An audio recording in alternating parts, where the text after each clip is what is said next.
नमस्कार दोस्तों, मैं मानविंद सिंह और आप देख रहे हैं PCB star. All of you welcome to PCB star. आज के इस वीडियो लेक्चर में मैं आपके लिए लेकर आया हूं आरआरबी एनटीपीसी प्रीवियस ईयर के important MCQs of GS and GK. तो वीडियो के लास्ट तक बने रहिएगा। और आपको पता है कि आरआरबी एनटीपीसी और ग्रुप डी के एग्ज़ाम्स स्टार्ट हो चुके हैं। तो जिन बच्चों ने पेपर दे लिए हैं वो आपको पेपर रिव्यू दे रहे हैं। वो बता रहे हैं कि आपके हिस्ट्री से geography, polity, constitution, current affairs और साइंस में आपके फिजिक्स से भी अच्छे क्वेश्चन पूछे जा रहे हैं। तो मैं आपको पूरा एनालिसिस दूंगा, वीडियो के लास्ट तक बने रहिएगा। और हिस्ट्री में आपके एंसेंट और मेडिवल हिस्ट्री से कम क्वेश्चन पूछे जा रहे हैं, आपके मॉडर्न हिस्ट्री से ज़्यादा क्वेश्चन पूछे जा रहे हैं। मॉडर्न हिस्ट्री में गांधीनियन पीरियड 1919 से जो गांधी जी ने कौन कौन से मूवमेंट किए और जो आपके कौन कौन से वायसराय हुए, लॉर्ड कर्निंग, लॉर्ड जनरल, कौन कौन से जनरल हुए, वहाँ से क्वेश्चन पूछे जा रहे हैं। और तो लास्ट तक बने रहिएगा, अपन पूरे क्वेश्चंस को डिस्कस करने वाले हैं। तो पहला एक क्वेश्चन पूछा गया था, इसमें पूछ रहे थे कि निम्नलिखित में से किसे खाद के लिए उपयुक्त नहीं माना जाता। तो खाद के लिए किसे उपयुक्त माना जाएगा? जो मतलब मिट्टी में जाके विघटित हो जाएगा और पौधे उसको पोषक तत्व रूप से प्राप्त कर सकेंगे। पौधों को क्या मिलता है मिट्टी से? कैल्शियम, पोटेशियम, नाइट्रोजन सभी की पूर्ति होती है। तो आपके अंडे के छिलके मिट्टी में जाके विघटित हो जाएंगे और पौधों को कैल्शियम देंगे। भूसा भी विघटित हो जाएगा, इससे भी उनको पोटेशियम और कैल्शियम, सोडियम वगैरह मिलेगा। टी बैग में भी काफ़ी पोषक तत्व होते हैं। लेकिन मछली की हड्डी आपकी मिट्टी में विघटित नहीं होगी और इससे पौधों को कोई पोषक तत्व नहीं मिलेंगे, इसलिए ये क्या हो गया, एक खाद नहीं है। ये आपका एक अच्छा क्वेश्चन पूछा गया था। अब क्वेश्चन थोड़ी घुमा के और डीपली क्वेश्चन पूछे जा रहे हैं, सीधे फॉरवर्ड डायरेक्ट क्वेश्चन नहीं पूछे जा रहे हैं। अगले क्वेश्चन में आपसे पूछा गया था कि एक बहुत पुरानी मॉडल पेंडुलम घड़ी का कार्य किस तरह से होता है? यांत्रिकी पर आधारित है कि यांत्रिकी और विद्युत की दोनों पर आधारित है कि विद्युत की और बैटरी संचालित है?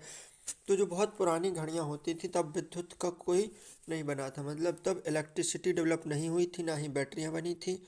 तो आपका आंसर था केवल यांत्रिकी, यानी केवल उस टाइम पे जो घड़ियाँ थी वो केवल मैकेनिक्स पर वर्क करती थी, केवल और केवल यांत्रिकी पर, गति, समय, दूरी उस पर डिपेंड करती थी।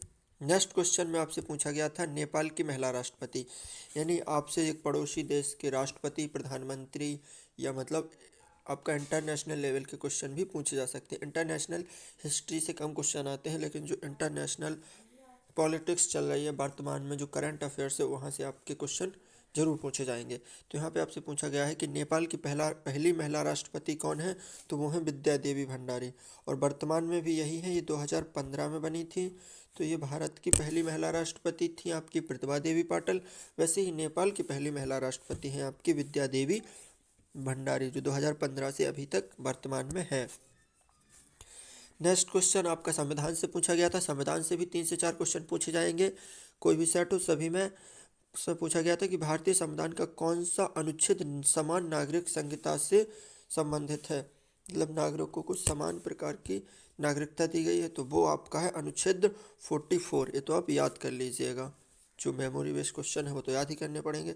अगला क्वेश्चन आपका पूछा गया था मॉडर्न हिस्ट्री से। इसमें आपसे पूछ रहे हैं कि दक्षिण अफ्रीका में महात्मा गांधी को एम्बुलेंस सेवाओं में उनके योगदान के लिए अंग्रेजों के कैसर हिंद पदक से किसने सम्मानित किया? तो दक्षिण अफ्रीका में महात्मा गांधी कब थे? वो थे 1915 के आसपास थे। 1919 में आए वो, जब जलियांवाला हत्याकांड हुआ तो उस टाइम पे उन्होंने असहयोग आंदोलन छेड़ा था। तो उससे पहले वो दक्षिण अफ्रीका में थे। तो दक्षिण अफ्रीका में वो क्या करते थे? सत्याग्रह करते थे और अहिंसा के लिए मार्ग अपनाते। तो उसके लिए उन्होंने सेवाएं भी दी। तो उनको केसरी हिंद की उपाधि दी गई, किसके द्वारा? लॉर्ड हार्डिंग के द्वारा। इस क्वेश्चन को आप इस प्रकार से कर सकते हैं, अगर आपको जितने भी गवर्नर जनरल हैं उनका टाइम पीरियड याद है। जैसे आपको अगर पता होता है कि लॉर्ड डलहौजी तो 1857-58 के आसपास थे, जब महारानी लक्ष्मीबाई से उनका मुकाबला हुआ था। लॉर्ड कैनिंग का टाइम पीरियड पता हो, लॉर्ड कर्जन का, तो लॉर्ड हार्डिंग ही थे जो 1915 के आसपास भारत में गवर्नर जनरल नियुक्त किए गए थे। तो उन्होंने ही उनको केसरी हिंद की उपाधि से सम्मानित किया था। नेक्स्ट क्वेश्चन आपका पूछा गया था इंडियन माइथोलॉजी से, यानी आपके महाभारत और रामायण से भी 1-2 क्वेश्चन पूछे जा सकते हैं। तो थोड़ा महाभारत और रामायण के जो फैक्ट हैं, जो उनके कैरेक्टर हैं, उनको एक बार अच्छे से देख के जाइएगा। यहाँ पे आपसे पूछ रहे थे कि महाभारत युद्ध कितने दिनों तक चला? तो महाभारत युद्ध आपका चला था 18 दिन तक। क्योंकि आपके केबीसी में रामायण और महाभारत से बहुत सारे क्वेश्चन पूछे जाते हैं, तो अगर आप उन्हीं क्वेश्चंस को एक बार अच्छे से रिवाइज कर लेंगे तो वहीं से आपका क्वेश्चन फंस जाएगा। अगला क्वेश्चन पूछा गया था मुगल सम्राट। देखो मॉडर्न हिस्ट्री से ही क्वेश्चन आ रहे हैं, ये आपकी मेडिवल हिस्ट्री का हो गया। मुगल सम्राट हुमायूं का मकबरा कहाँ स्थित है? अगर आपने एक मूवी देखी हो तो वहाँ पे आपको दिखाया गया है हुमायूं का मकबरा। वो हीरो आपका हीरोइन को ताजमहल दिखाने के बहाने ले जाता है और हुमायूं का मकबरा दिखा देता है दिल्ली में ही, तो उसको बेवकूफ़ बनाता है वो। तो हुमायूं का मकबरा लगभग ताजमहल जैसा ही दिखता है और ये आपका दिल्ली में स्थित है। अब अगला क्वेश्चन पूछा गया था बायोलॉजी से। इसमें कह रहे हैं कि बायो सैंड वाटर फिल्टर के संदर्भ में निम्नलिखित में से कौन सा सत्य नहीं है। मतलब एक बायो सैंड वाटर फिल्टर होता है, जैसे कि वाटर फिल्टर होते हैं, वाटर प्योरीफायर होते हैं। एक वाटर फिल्टर होता है, वो क्या करता है, जो उसमें गंदगी है या जो मोटे बड़े कण हैं उनको अवसादित कर देता है, नीचे बैठ जाता है। तो यहाँ पे सत्य नहीं है, यानी आपको वो कथन देखना था जो कि असत्य है, यानी सत्य नहीं है। तो यहाँ पे पहले ऑप्शन में कह रहे हैं कि यह रोगजनकों को निष्क्रिय करता है या मारता है। सही बात है। बायो सैंड वाटर फिल्टर है जो जल में रोगजनक होंगे उनको निष्क्रिय कर देगा या उनको मार देगा। अवसादन के द्वारा बड़े कणों को हटा देता है, बिल्कुल जो बड़े बड़े कण हैं वो बैठ जाएंगे। और छोटे कणों को निस्यंदन के द्वारा हटा दिया जाएगा, मतलब छोटे कण ऊपर तैर जाएंगे तो उनको ऊपर से अलग कर दिया जाएगा, निस्यंदन। अगले ऑप्शन में आपसे कह रहे हैं कि उच्च गुणवत्ता वाला जल हमेशा स्वच्छ होता है। ये जरूरी नहीं है कि उच्च गुणवत्ता वाला जल हमेशा स्वच्छ ही हो। तो यहाँ पे ए ऑप्शन आपका असत्य हो जाएगा, यही आपको देखना था। तो कुछ क्वेश्चन तो कॉमन सेंस के आधार पर भी हो जाते हैं, आप सब लोग चीज़ें देखे हैं तो उस पर भी आप देख सकते हैं। अगले क्वेश्चन में आपसे पूछा था विषम ज्ञात कीजिए, ये आपका ड्रग्स से रिलेटेड क्वेश्चन है। ड्रग्स का सिस्टम चल रहा है ना आजकल बॉलीवुड में, हॉलीवुड में। तो यहाँ पे ड्रग्स से क्वेश्चन पूछा गया था कोकेन, कैफीन, निकोटीन, इसमें से विषम को ज्ञात करना था, मतलब कौन अलग है। तो आपका कोकेन विषैला पदार्थ है, निकोटीन भी एक विषैला पदार्थ है, हीरोइन तो और ज़्यादा विषैला है और बहुत ज़्यादा ये ये चीज़ें हैं जो बहुत ज़्यादा एडिक्टिव होती हैं, इनके लेने की आदत हो जाती है, उनके साइड इफ़ेक्ट बहुत ज़्यादा है। लेकिन कैफ़ीन इतना ज़्यादा विषैला नहीं है। कैफ़ीन तो अपन कॉफ़ी में डेली पीते हैं। तो यहाँ पे आपका आंसर था कैफ़ीन, जो सबसे क्या है, अलग है, ऑड है। यही आपको छांटना था। अगला क्वेश्चन आया था आपका ये पर्यावरण से। पर्यावरण में से भी क्वेश्चन पूछे जाएँ क्योंकि आजकल बहुत ज़्यादा पॉल्यूशन हो रहा है। पर्यावरण से संबंधित कहाँ संरक्षण हो रहा है, संधियाँ हो रही हैं, तो इंटरनेशनल लेवल की चीज़ें भी पूछी जा सकती हैं। पर्यावरण से 2-4 क्वेश्चन आएंगे आपके। तो पर्यावरण से एक क्वेश्चन पूछा गया था वायु एक है, शुद्ध यौगिक है नहीं। देखो वायु में आपके नाइट्रोजन है 78%, ऑक्सीजन है 21%, और भी अन्य गैसें हैं, कार्बन डाइऑक्साइड है, अमोनिया है। ठीक है, तो कार्बन डाइऑक्साइड क्या हो गई, यौगिक हो गई, और नाइट्रोजन ऑक्सीजन क्या हो गए, तत्व हो गए। यानी कि वायु में यौगिक और तत्व दोनों का मिश्रण है, ना कि केवल शुद्ध यौगिक है ना ही शुद्ध तत्व है, यानी यौगिक और तत्व दोनों का मिश्रण है। तो ये आपसे क्वेश्चन पूछा गया था। अब आपसे अगला क्वेश्चन पूछा गया विश्व धरोहर स्थल पशुपतिनाथ मंदिर कहाँ स्थित है। तो आपके मंदिर विश्व धरोहर स्थल यूनेस्को द्वारा ये जारी किए जाते हैं। तो यहाँ से भी क्वेश्चन पूछा जा सकता है। ये आपका जो पशुपतिनाथ मंदिर है आपका काठमांडू में स्थित है। यहाँ पर आपके त्योहारों के समय पर पशुओं की पूजा की जाती है। तो पशुपतिनाथ मंदिर कहाँ है, नेपाल, काठमांडू में स्थित है। अगला क्वेश्चन आपसे पूछा गया था मेडिकल साइंस से। मतलब आजकल मेडिकल साइंस का ज़्यादा यूज है, तो मेडिकल साइंस में जो जो उपकरण यूज किए जाते हैं, चिकित्सीय उपकरण, वहाँ से आपसे क्वेश्चन पूछा जा सकता है। सीटी स्कैन, कौन कौन से टेस्ट होते हैं कौन सी डिसीजेस के लिए। बायोलॉजी में रोग से संबंधित क्वेश्चन पूछा जा सकता है।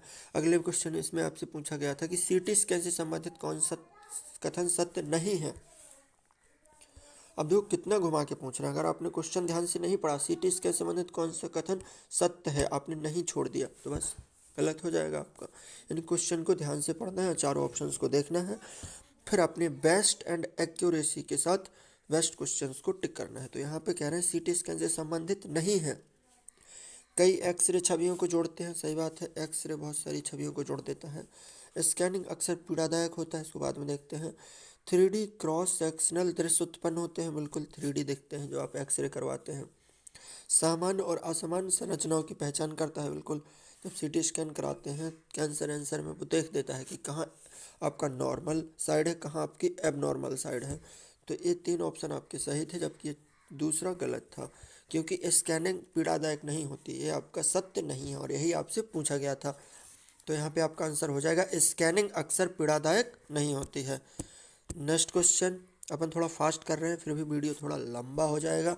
अगले क्वेश्चन में पूछा गया था कि डैश भारत का पहला उपग्रह था जिसे भारतीय उपग्रह प्रक्षेपण यान से प्रक्षेपित किया गया था। यहाँ पे थोड़ा क्वेश्चन घुमा के पूछा गया। आपने सिर्फ इतना पढ़ लिया कि भारत का पहला उपग्रह था और आगे नहीं पढ़ा, तो आपका आंसर हो जाएगा आर्यभट्ट, जो कि गलत हो जाएगा, जो मैंने गलत कर दिया था। लेकिन आपने आगे पढ़ा कि भारतीय उपग्रह प्रक्षेपण यान से प्रक्षेपित किया गया था, तो भारत का पहला उपग्रह तो आर्यभट्ट ही था, लेकिन इसको रसिया ने प्रक्षेपित किया था। जो रशियन प्रक्षेपण उपग्रह होते हैं, जो उपग्रह को भेजते हैं, PSLV GSLV, तो वो आपके आर्यभट्ट को रशिया ने भेजा था।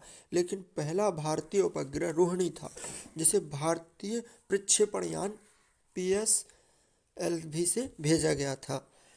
तो यहाँ पे क्वेश्चन थोड़ा घुमा के पूछा गया था। अगले क्वेश्चन में आपसे पूछा गया अम्लीय वर्षा, यानी आपका अम्लीय वर्षा से क्वेश्चन पूछा जा सकता है, ग्लोबल वार्मिंग से क्वेश्चन पूछा जा सकता है, बायोडाइवर्सिटी से क्वेश्चन पूछा गया, कौन कौन सी प्रजातियां विलुप्त हो गई हैं।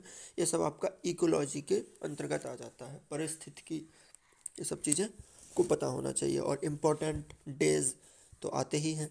यहाँ पे आपसे पूछा है अम्लीय वर्षा हवा में डैश और डैश के स्राव के कारण होती है। तो अम्लीय वर्षा आपकी होती है जब वर्षा के साथ एसिड भी आपके साथ गिरता है। एसिड में क्या गिरता है? एसिड में आपका H2SO4 गिरता है और HNO3 गिरता है। अब HNO3 H2SO4 बनते कैसे हैं? तो जब वर्षा के जल के साथ, यानी आपके जो H2O के साथ सल्फर डाइऑक्साइड की क्रिया होती है, तो H2SO4 बनता है। और जब वर्षा के जल के साथ N2O की क्रिया होती है, नाइट्रस ऑक्साइड की क्रिया होती है, तो आपका नाइट्रिक अम्ल बनता है। तो यहाँ पे आपका आंसर हो जाएगा सल्फर डाइऑक्साइड और नाइट्रोजन डाइऑक्साइड, क्योंकि ये दोनों आपके जल से क्रिया करके क्रमशः सल्फ्यूरिक अम्ल और नाइट्रिक अम्ल बनाते हैं, जो अम्ल वर्षा कराते हैं। तो आई होप आपको समझ में आ गया होगा। अगले क्वेश्चन की ओर बढ़ते हैं। यहाँ पे आपसे कंप्यूटर का क्वेश्चन पूछा गया, यानी कंप्यूटर से भी आपके 2 से 4 क्वेश्चन आएंगे। इंटरनेट शॉर्ट की वगैरह तो नहीं पूछेंगे, लेकिन इंटरनेट से संबंधित क्वेश्चन या जो इम्पोर्टेंट फंक्शन कीज़ हैं वहाँ से क्वेश्चन पूछे जा रहे हैं। कंप्यूटर से भी एक दो क्वेश्चन पूछे जा रहे हैं। अगले इसमें आपसे पूछा गया था कि जीवन में इंटरनेट के सकारात्मक प्रभाव की पहचान करना है, यानी इंटरनेट के पॉजिटिव इफेक्ट को ही आपको देखना है। तो साइबर अपराध बढ़ना, ये तो इसका नेगेटिव इफेक्ट हो गया, ये आंसर नहीं होगा। उपयोगकर्ता इंटरनेट की लत के विकार से पीड़ित हैं, ये सभी चीज़ें सत्य हैं, लेकिन उसने सकारात्मक प्रभाव पूछे हैं, ये तो नकारात्मक प्रभाव हो गया। एक क्लिक के माध्यम से ज्ञान का सबसे अच्छा स्रोत प्राप्त हो रहा है, क्या बात है, देखो ज्ञान का भंडार मिल रहा है एक क्लिक पे, तो ये आपका सकारात्मक प्रभाव हो गया। कम शारीरिक गतिविधि और दृष्टि और की ओर चले जाते हैं, आपका नेगेटिव प्रभाव हो गया।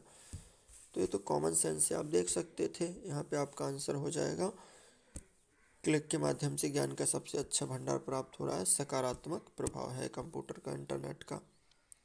अगला आपसे पूछा गया था बैरी सिलिकेट गिलास का उपयोग माइक्रोवेव ओवन में क्यों किया जाता है, यानी आपके जो GS GK के क्वेश्चन पूछे जाते हैं, GS के या जो कंप्यूटर के, वो डेली यूज़ के बेस पर पूछे जाते हैं। तो आजकल लोग माइक्रोवेव ओवन का उपयोग कर रहे हैं, तो उसका जो ग्लास है, तो यहाँ पे आपसे पूछा जा रहा है बैरोसिलिकेट गिलास का उपयोग माइक्रोवेव ओवन में किया जाता है क्योंकि। तो बैरोसिलिकेट गिलास का उपयोग इसलिए किया जाता है क्योंकि ये ऊष्मा का प्रतिरोधी होता है। देखो कमज़ोर नहीं होता, ये थोड़ा अटपटी चीज़ें नहीं लग रही हैं, ये आपको थोड़ा सही दिख रहा है, एकदम सटीक आंसर दिख रहा है, ये चमक रहा है, दिख रहा है। बैरोसिलिकेट गिलास का उपयोग माइक्रोवेव ओवन में, माइक्रोवेव में एक्चुअली अपन खाना पकाते हैं, तो वो ऊष्मा प्रतिरोधी होता है, मतलब वहाँ पे जो आपने हीट प्रोवाइड की है उसको बाहर नहीं निकलने देता है बैरोसिलिकेट गिलास, इसलिए इसका उपयोग माइक्रोवेव ओवन में किया जाता है।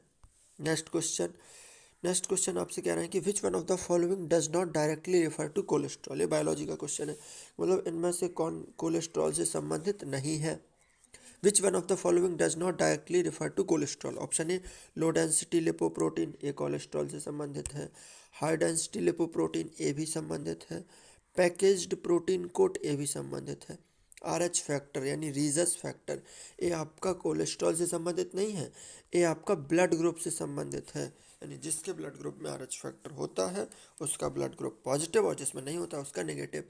तो ये स्पष्ट सीधा सीधा आंसर था, सभी ने कर दिया होगा। यहाँ पे आपका आंसर हो जाएगा RH फैक्टर, जो कि ब्लड ग्रुप से कोलेस्ट्रॉल से रिलेटेड नहीं है, वो आपके ब्लड ग्रुप से रिलेटेड है। अगला क्वेश्चन पूछा गया था आपका, ये कंप्यूटर का ही क्वेश्चन है। इसमें कह रहे हैं कि मेमोरी होती है, मेमोरी कैपेसिटी। तो ये कह रहे हैं dash does not related to measurement of memory capacity, मतलब इनमें से कौन है जो मेमोरी क्षमता को मापने के लिए उपयोग नहीं किया जाता, उससे संबंधित नहीं है। तो जीबी का उपयोग करते हैं। ये तो अपन का एलिमिनेशन मेथड से अपन भी इस आंसर को कर सकते थे। जैसे आपको पता है ए नहीं हो सकता है, क्योंकि ये तो मेमोरी को स्टोर करता है। जीबी अपन रोज यूज करते हैं, 1 GB 2 GB। और आपका टीबी भी सही, टीबी भी आपका उपयोग करते हैं मेमोरी में, टेराबाइट जीटाबाइट का भी उपयोग करते हैं। लेकिन एच पी आपका आंसर हो जाएगा। एच पी कोई मेमोरी कैपेसिटी के मेजरमेंट से रिलेटेड नहीं है। एच पी आपका होता है हीमोग्लोबिन, जो कि आपके ब्लड को लाल रंग प्रदान करता है, वो आपके ब्लड ग्रुप से रिलेटेड है। तो यहाँ पे आपका आंसर हो जाता एच बी। जबकि G B, M B, K B, T B, Z B, ये सब मेमोरी कैपेसिटी से रिलेटेड है। नेक्स्ट क्वेश्चन, अंतरिक्ष यान के अंदर अंतरिक्ष यात्री डैश भार का महसूस करते हैं। तो अंतरिक्ष यान के अंदर होता क्या है, जी की वैल्यू हो जाती है 0, इसलिए भार एम जी बराबर क्या हो जाता है 0। तो आपका आंसर क्या हो जाएगा 0। वहाँ पर भारहीनता की स्थिति उत्पन्न हो जाती है अंतरिक्ष यान के अंदर। नेक्स्ट क्वेश्चन, तभी तो अंतरिक्ष यान के अंदर रहना बहुत मुश्किल होता है, वो बांधे रहते हैं, उनका खाना पीना एकदम तैरते हैं हवा में, बहुत ज़्यादा वजनी कपड़े पहन के जाना होता है ताकि वो नीचे आ सके। तो नेक्स्ट क्वेश्चन क्या कह रहा है, माउंट एवरेस्ट कहाँ स्थित है। तो माउंट एवरेस्ट आपका भारत में स्थित नहीं है, ना ही तिब्बत में, ना भूटान है। माउंट एवरेस्ट आपका नेपाल में है तो नेपाल और तिब्बत दोनों में, वहाँ पे उनको अलग अलग नामों से भी जाना जाता है, लेकिन नेपाल में उसका ज़्यादा पार्ट है। तो आपका आंसर हो जाएगा नेपाल। और माउंट एवरेस्ट की ऊंचाई बढ़ गई है, अब हो गई 8,848 पॉइंट कुछ 48 या 86 कुछ बढ़ गई है। निम्नलिखित में से किसे स्वतंत्रता के पहले भारतीय युद्ध के रूप में वर्णित किया गया था। तो ये आपका मॉडर्न हिस्ट्री का ही क्वेश्चन है। मतलब स्वतंत्रता से पहले क्या हुआ था, भारतीय का प्रथम स्वतंत्रता संग्राम हुआ था स्वतंत्रता से पहले, और वो हुआ था 1857 का स्वतंत्रता संग्राम। तो ये आपका सही आंसर हो जाएगा। बंगाल विभाजन 1905 में हुआ था, बिल्कुल सही है, हुआ था। भारत छोड़ो आंदोलन 1942 में हुआ था। सविनय अवज्ञा आंदोलन 1931 में हुआ था, जब महात्मा गांधी ने नमक कानून तोड़ के दांडी यात्रा प्रारंभ की थी। आपके क्वेश्चन मॉडर्न हिस्ट्री से ही आने वाले हैं और कॉन्स्टिट्यूशन से भी क्वेश्चन आएंगे। इसमें आपसे पूछा गया 1973 में लोकसभा सीटों की संख्या को 525 से बढ़ाकर कितना कर दिया गया था। तो 1973 में आपके 31वें संविधान संशोधन के द्वारा लोकसभा में सीटों को 525 से बढ़ाकर 545 कर दिया गया, जो वर्तमान में 552 है। अधिकतम सीटों की संख्या कितनी है, 552 है। लेकिन अभी वोटिंग कितने पर होती है, 530 आपके राज्यों से चुनकर आते हैं और 13 आपके केंद्र शासित प्रदेशों से चुनकर आते हैं और 2 को राष्ट्रपति मनोनीत करता है। यानी कुल 545 सीटों अभी वर्तमान में लोकसभा में है। अभी 552 हो सकती हैं अधिकतम, लेकिन वर्तमान में कितनी है 545। 530 राज्यों से चुनकर आते हैं, 13 आपके केंद्र शासित प्रदेश में से आते हैं, 13 में 7 तो आपकी दिल्ली में ही है, बाकी एक आपकी दमनदीप, पांडुचेरी, चंडीगढ़ में है, और 2 को राष्ट्रपति एंग्लो इंडियन को मनोनीत करता है। तो टोटल कितने हो गए 545। चलिए नेक्स्ट क्वेश्चन, यदि अमोनिया गैस है तो कपूर क्या है। तो आपको पता है अमोनिया क्या है, गैस। तो कपूर क्या हो जाएगा, ठोस, क्योंकि आपने एक क्रिया पढ़ी है ऊर्ध्वपातन। ऊर्ध्वपातन में ठोस सीधे द्रव में ना बदल कर गैस में बदल जाते हैं। तो कपूर क्या था, ठोस था, जो द्रव में बदल जाता है, सीधा उड़ जाता है। तो आपका आंसर क्या हो जाता है, ठोस। चलिए नेक्स्ट क्वेश्चन, घूमर कहाँ का लोकप्रिय नृत्य है। तो घूमर घूमर सॉन्ग सुने होंगे आप पद्मावती गाने में। तो ये आपका राजस्थान का लोकप्रिय नृत्य है, जो कि भील जनजातियाँ वहाँ पर इसको गाती हैं और डांस करती हैं। तो यहाँ पे आपका आंसर हो जाएगा राजस्थान का घूमर घूमर। चलिए अब और क्वेश्चन देखते हैं। वीडियो लंबा हो गया, थोड़ा लास्ट तक देखिएगा क्योंकि अपन ने अच्छे से डिस्कस किया है, काफ़ी चीज़ों को एनालाइज किया है, कहाँ से क्वेश्चन आ रहे हैं। हिस्ट्री में मॉडर्न हिस्ट्री से क्वेश्चन आ रहे हैं, पॉलिटी से भी क्वेश्चन आ रहे हैं, इंडियन कॉन्स्टिट्यूशन से आ रहे हैं, बायोलॉजी, फिजिक्स, केमिस्ट्री के भी क्वेश्चन पूछे जा रहे हैं। और तो अपन ने कंप्यूटर सभी को डिस्कस किया है, इसलिए वीडियो थोड़ा लंबा हो गया है, लेकिन वीडियो को पूरा देखिएगा और अपने दोस्तों के साथ शेयर भी कीजिएगा क्योंकि ये नॉलेज उनके साथ पास भी पहुंचनी चाहिए। पेपर शुरू हो गए हैं, तैयारी बढ़ा दीजिएगा। तो अगले क्वेश्चन देखते हैं, वीडियो को फिनिश करते हैं। 2-4 क्वेश्चन और बचे हैं। यहाँ पे आपसे पूछ रहे हैं 2015 में नेपाल के प्रधानमंत्री के रूप में किसे चुना गया था, और जो वर्तमान में भी नेपाल के प्रधानमंत्री हैं वो हैं आपके KP शर्मा ओली। बस आप थोड़ा देख लीजिए, आपको सब पता है। यहाँ पे आपसे पूछा गया था मानव मेरुदंड में हड्डियों की संख्या होती है, वो होती है 33।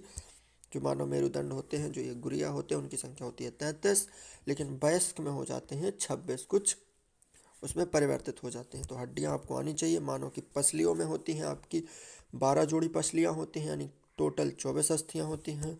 मानव की खोपड़ी में आपकी 8 अस्थियाँ होती हैं। अगर पूरे सिर में पूछा जाए तो 29 अस्थियाँ होती हैं। मानव के फेस में 14 अस्थियाँ होती हैं। चेहरे में मानव के एक कान में 3 अस्थियाँ होती हैं और दोनों कानों में 6 अस्थियाँ होती हैं।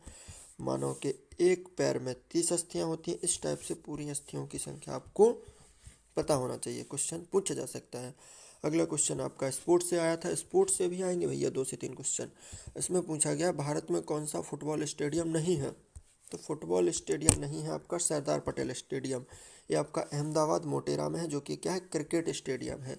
तो ये आपका सही आंसर हो जाएगा, ये फुटबॉल स्टेडियम नहीं है।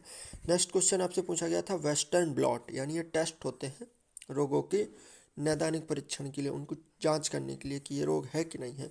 तो वेस्टर्न ब्लॉट आपका होता है HIV के लिए, और HIV और एड्स के लिए एक टेस्ट और होता है जिसको बोलते हैं एलिजा। यह क्वेश्चन भी पूछा गया है। टाइफाइड के लिए होता है बिडाल टेस्ट। या तो टेस्ट पूछा जाएगा या रोगों के कारक पूछे जाएंगे, जीवाणु जनित रोग, वायरस जनित रोग, प्रोटोजोआ से होने वाले रोग। तो सभी को एक बार अच्छे से देख लीजिएगा। जियोग्राफी में नदियाँ, पहाड़, पर्वत से क्वेश्चन पूछे जाते हैं। तो यहाँ पे आपका पूछा गया था जियोग्राफी में कालिंदी किस नदी का दूसरा नाम है। तो कालिंदी आपकी यमुना नदी का दूसरा नाम है। ये क्वेश्चन मैंने आप लोगों के लिए कलेक्ट किए हैं, तो वीडियो को पूरा देखिएगा और मैं इसका PDF भी आपको प्रोवाइड करवा दूंगा। वीडियो के डिस्क्रिप्शन में जाकर इसको आप डाउनलोड कर लीजिएगा।